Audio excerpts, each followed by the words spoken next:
Yang kelima, Seed 199289. Ada anak SD kelas 3 bernama Charles yang baru berulang tahun dan mendapatkan hadiah Minecraft dari tantenya. Dan saat memulai dunianya, dia disuruh temannya untuk menuliskan Seed Ghost 199289. Ia berhasil masuk ke Minecraft dan memulai petualangannya. Awalnya ia agak kebingungan dengan kontrolnya karena dari dulu ia cuma melihat YouTuber main Minecraft doang, gak pernah nyobain sendiri. Ia main seperti biasa, menebang kayu, mining batu, mining ore, dan berhasil menemukan village. Saat sampai ke village itu, ia baru menyadari kenapa dari tadi nggak ada hostile mob. Dan bahkan sekarang juga nggak ada villager. Di village itu, ia juga menemukan Steve Head dan menemukan ada pohon botak di samping village itu. Tapi saat ingin mendekat, dirinya seperti didorong mundur oleh sistem game.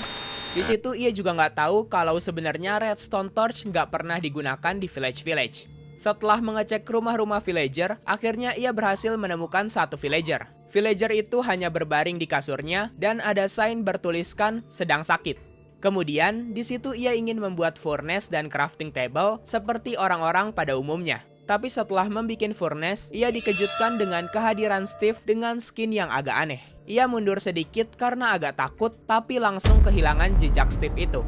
Ia juga menemukan sebuah ladang netherwart dan lava. Karena ia takut dengan kondisi desa itu, ia memutuskan untuk meninggalkan village itu. Setelah berjalan-jalan lagi, akhirnya ia menemukan sebuah village yang menurutnya itu adalah village yang sebenarnya. Di sana ia mencoba menyerang Iron Golem seperti YouTuber speedrun, tapi malah dikejar-kejar oleh golem itu. Tapi yang anehnya, saat ia terpojok, ia tidak menerima damage apapun dari serangan Iron Golem itu.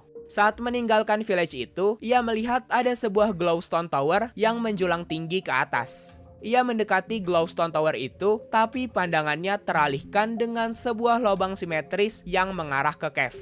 Saat sedang turun menggunakan air, ia nggak sengaja malah terjatuh ke lubang terdalam dari cave itu. Di situ ia tahu bahwa bedrock adalah lapisan terbawah. Dan ia mencoba menyusuri jalan panjang yang ada di situ. Saat sedang menyusuri cave, ia mendengar suara ambience yang cukup mengganggu. Ia berjalan terus menyusuri tempat itu dan menemukan sebuah pintu. Tapi di dalam situ, ia malah melihat ada Steve dengan wajah seram yang sudah menunggunya. Jadi ia berbalik dan menyusuri lebih dalam jalan panjang di cave itu. Tapi setelah berjalan lumayan lama, ia malah kembali ke tempat awalnya. Jadi dirinya dari tadi seperti berputar-putar aja. Kemudian ia ingin towering ke atas, tapi